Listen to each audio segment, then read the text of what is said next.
Salut à tous, bienvenue dans cette troisième vidéo, bilan des 1 an de la voiture électrique. Je parle encore et toujours de mon expérience au volant de cette Mazda MX-30.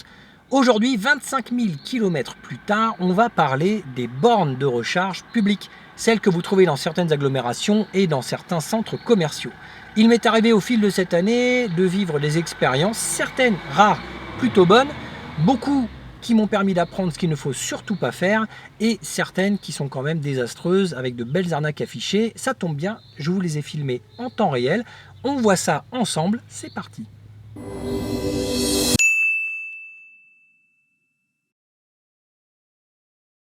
Bon les amis, j'ai une bonne et une mauvaise nouvelle. La bonne nouvelle, c'est que lorsque je suis passé à la voiture électrique, il y avait énormément de bornes publiques gratuites. La mauvaise nouvelle, c'est que la plupart de ces bornes sont aujourd'hui payantes. Voilà, dans les centres commerciaux, les bornes gratuites pour se charger et faire ses courses sont devenues payantes. Elles ont été revendues à des opérateurs privés. C'est le cas aux alentours de Melun du centre commercial Westfield, là où j'avais l'habitude d'aller. Et la deuxième borne sur laquelle j'ai eu cette mauvaise expérience, c'est dans une ville dans la Marne qui s'appelle Montmirail, où la borne était gratuite. Ça tombe bien, comme ça l'équipe communale a pu faire une belle photo dans le journal en disant on s'occupe de nos résidents, on installe une belle borne écologique, et 2 ans plus tard de la revendre à un opérateur privé qui va mettre le prix qu'il veut. Donc il y a un petit peu le discours marketing au début pour montrer qu'on fait l'effort de passer à l'écologie, et quand même très rapidement se rendre compte que c'est quand même mieux si on la revend à un opérateur privé, parce que ça évite de dépenser des sous pour les résidents. Donc aujourd'hui, c'est la plupart de ces bornes-là, de toute façon, qui sont passées de gratuit à payant, avec des prix parfois qui vont dans tous les sens, et surtout des façons de consommer et de payer qui se rapprochent du grand n'importe quoi. Au-delà de ça, il y a aussi des bornes qui ont une utilisation un petit peu moins conventionnelle. Grosso modo, lorsque vous avez une borne publique, vous avez soit elle est gratuite, donc vous avez besoin même pas la plupart du temps de badger, vous arrivez, vous connectez, vous branchez, ça charge. Point. La deuxième, c'est qu'elle est payante, donc vous avez un opérateur privé sur lequel il faut, soit par le biais de ChargeMap, ou comme ici dans le 77, EcoCharge 77, s'équiper d'un pass badgé, donc vous vous inscrivez sur Internet et vous êtes décompté à ce moment-là à l'énergie consommée. Eh bien, il existe 2 nouvelles façons de consommer. La dernière en date, il y a quelques jours, que je vous livre tout de suite dans un centre commercial à côté de chez moi, à Coulommiers. C'est parti. Alors en 1 an d'utilisation des bornes publiques, je pensais vraiment avoir tout vu, et ben non, la preuve c'est qu'aujourd'hui je découvre encore un nouveau système de charge inédit. Voilà, donc ici je suis donc dans une zone commerciale à côté de chez moi, là où il y avait donc quelques bornes que vous pouvez voir à l'écran. Ce sont des bornes en libre service, elles étaient gratuites jusqu'à présent. Et c'est pas donc avec une très grande surprise que je découvre qu'aujourd'hui il faut désormais badger. Donc je m'attendais à faire face à soit un opérateur privé, soit à mettre mon ChargeMap, et ben pas du tout. Ici il suffit d'aller dans une des boutiques présentes, et on vous donne ici un petit badge gratuit qui permet donc de recharger gratuitement son véhicule pendant qu'on fait ses courses, et ensuite de simplement retourner le badge à l'accueil d'un des magasins. Donc c'est encore un système qui permet d'endiguer les véhicules qui viennent se charger et les personnes qui partent travailler ensuite en prenant donc les espaces de bornes gratuites.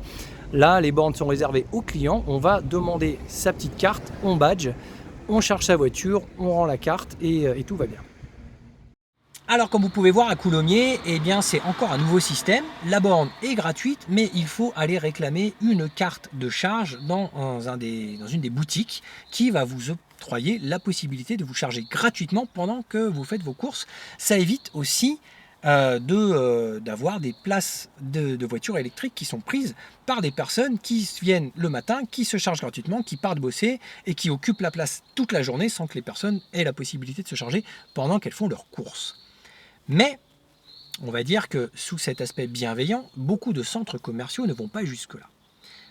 On part cette fois à côté de Melun, au centre commercial Westfield. Première expérience pas très agréable, et vous allez voir qu'elle s'est reproduite parce que je vous ai amené non seulement la vidéo mais les factures à la clé. Elle s'est reproduite plusieurs fois. J'arrive au centre Westfield, ils ont une très très belle rangée de places électriques. Je me gare, je me branche, donc je badge. Au début, c'était gratuit. Pendant les 6 premiers mois, grosso modo, j'ai eu cette voiture-là jusqu'au mois de novembre à peu près. C'était gratuit. Et puis du jour au lendemain, paf, on est passé sur des bornes payantes relativement chères en plus, donc c'est pas cool du tout. Ils auraient pu au moins faire les 2 premières heures gratuites, mais admettons. Donc, qu'à cela ne tienne, je suis prêt à payer pour charger ma voiture, et là je me rends compte qu'en fait ce n'est pas le cas. Parce que sur une borne qui va délivrer jusqu'à 7 kWh, entre 6 et 7 kWh, eh bien ça c'est un débit global pour l'intégralité des bornes, et plus vous avez des voitures qui se branchent sur les bornes, et plus le débit est divisé. Ce qui fait que vous allez vous charger pendant 1h30 ou 2 heures et finalement avoir 0,00 kWh de charge dans la voiture.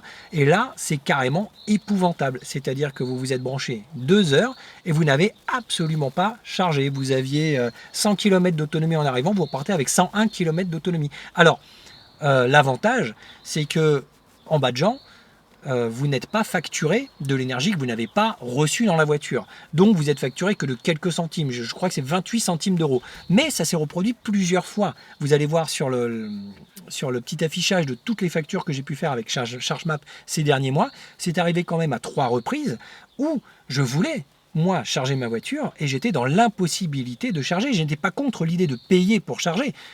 D'ailleurs, je pouvais payer, mais simplement, l'infrastructure ne me permettait pas de charger ma voiture alors qu'elle aurait dû. Donc là, c'est quand même un gros problème. Lorsque j'ai remonté le problème à l'accueil du centre commercial, ils m'ont dit oui, on sait, c'est une habitude, ça marche pas. Donc voilà, ça c'est le cas de plusieurs centres commerciaux, à Meaux aussi, dans certains centres. J'ai été voir à l'accueil, que ce soit des Leclerc ou des centres commerciaux, directement, des grands centres, des grosses infrastructures. Ils nous disent ah oui, on sait bien, on les a mises, mais ça marche pas. Donc on les met pour une image marketing, pour le fait d'être écologique, mais au final, ça marche pas. Donc ça c'est quand même un gros bémol parce que vous voulez charger et derrière vous repartez sans avoir chargé votre voiture. Ce qui peut être très handicapant lorsque vous avez du trajet à faire derrière. Donc ça, c'est une mauvaise expérience, mais on va voir que cette expérience peut être encore pire. Oui, à Montmirail, toujours cette petite ville qui a donc passé ses bornes de recharge payantes, on a un groupe qui s'appelle Modulo et qui, lui, a la particularité de ne facturer que au temps passé. Donc sur le coup, on va se dire, ok, on peut comprendre, il y a beaucoup quand même d'opérateurs qui font ça. EcoCharge 77 vous propose les premières heures gratuites, les premières heures avec un forfait de 2 euros pour pouvoir charger votre véhicule. Si jamais vous squattez la borne de recharge, au-delà, vous allez payer à l'heure passée. Parce que l'idée, c'est quand même de ne pas rester à occuper la borne de recharge toute la journée. Donc on peut comprendre l'idée de facturer comme là à l'heure passée. Là, Modulo, ils ont fait un petit peu comme à Westfield, c'est que la borne de recharge ne délivre absolument pas les 6 kWh ou les 7 kWh qu'elle est censée délivrer. Elle ne va délivrer que 2 ou 3 kWh, ce qui va forcer le consommateur à rester branché. Et donc ne pas avoir sa facture par rapport à l'énergie qu'il va acheter à l'opérateur privé pour mettre dans sa voiture, mais justement au temps passé, même s'il n'y a pas d'énergie. Donc là, on va vous facturer très cher, on va vous facturer des dizaines d'euros pour finalement des énergies qui sont complètement différentes. Donc là, j'ai 2 factures différentes, toutes les deux à 8 euros et quelques, où je vois que j'ai finalement passé des temps similaires pour des énergies complètement différentes. Donc ça, c'est absolument pas logique, sachant que la voiture, lorsque je l'ai mise en charge, je ne l'ai pas mise en charge sur plusieurs heures pour remplir qu'un quart de la voiture. Il fallait que je remplisse l'intégralité de la voiture, sinon c'est pas valable pour moi. Donc je voulais pas juste avoir 10 kWh dans le réservoir. Donc automatiquement, je me rends compte qu'il y a cette façon de faire qui est très arnaquante finalement sur... On se connecte et on va directement, c'est décompté à la minute, c'est bien écrit sur le petit panneau indicatif des bornes de recharge, c'est décompté à la minute, 1 euro par quart d'heure, sachant que au bout d'une heure, on n'a pas du tout les 7 kWh qui sont destinés à la voiture, on n'en a que 3-4, ce qui va nous forcer à rester connecté plus longtemps et donc à payer beaucoup plus longtemps. Dans les nouvelles qui m'ont permis, moi aussi, dans les expériences qui m'ont permis d'apprendre, et que je vais vous donner aussi comme astuce, je vous conseille les bornes de recharge qui sont payantes, mais qui occupent de toute façon des places de parking payantes. Vous êtes dans différentes communes, je vous prends l'exemple de Paris, vous cherchez une place de parking à Paris, vous savez que vous allez la payer très cher, surtout si elle est en souterrain. On parle d'un parking Vinci, on sait qu'en quelques heures, on va monter à des dizaines d'euros. Donc, une borne de recharge va vous permettre d'occuper une place de parking payante, mais de ne payer que la borne de recharge si elle est en surface.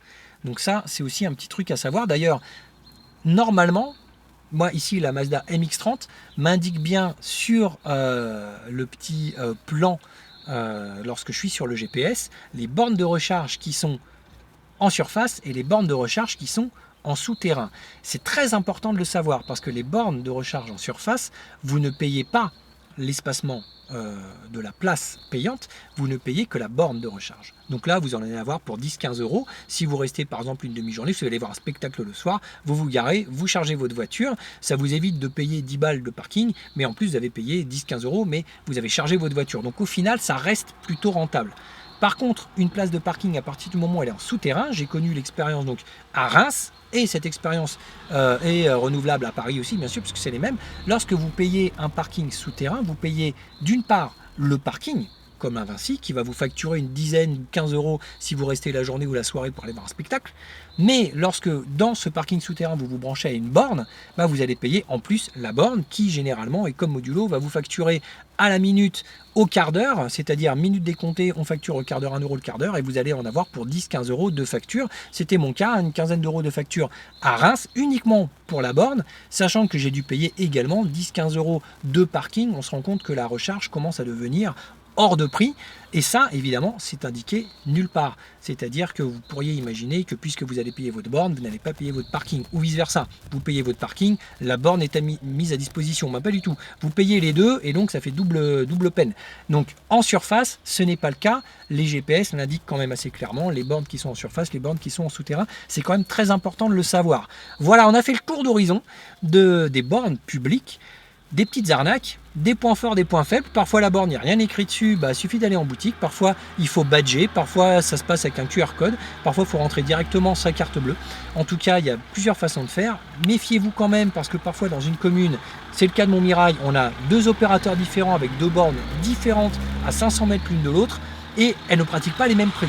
C'est le cas de l'éco-charge. Lorsque vous passez là-bas, on l'a vu sur un petit tuto que je vous avais indiqué qui est là, hop, sur l'an dernier, les tarifs des passes entre ChargeMap et EcoCharge. Si j'utilise mon badge EcoCharge sur une borne EcoCharge, je vais payer que quelques euros. Si j'utilise mon pass ChargeMap sur une borne EcoCharge, je vais payer plus du double, alors que c'est la même borne et la même énergie. Donc il y a plein de petites astuces à savoir comme ça. En tout cas, un an plus tard, j'en ai fait les frais.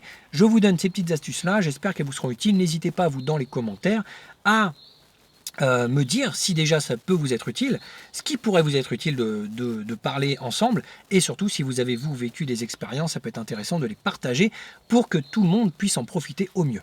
La semaine prochaine, on fait le tour des concessions et du discours marketing absolument divin de tous ces vendeurs qui vendraient tout et n'importe quoi pour vous partir avec un véhicule électrique. C'est le cas de certaines concessions qui sont complètement, on va dire, investis dans le fait d'aller lâcher de la voiture électrique avec des discours marketing et commerciaux qui sont complètement abracadabrants. On voit ça ensemble.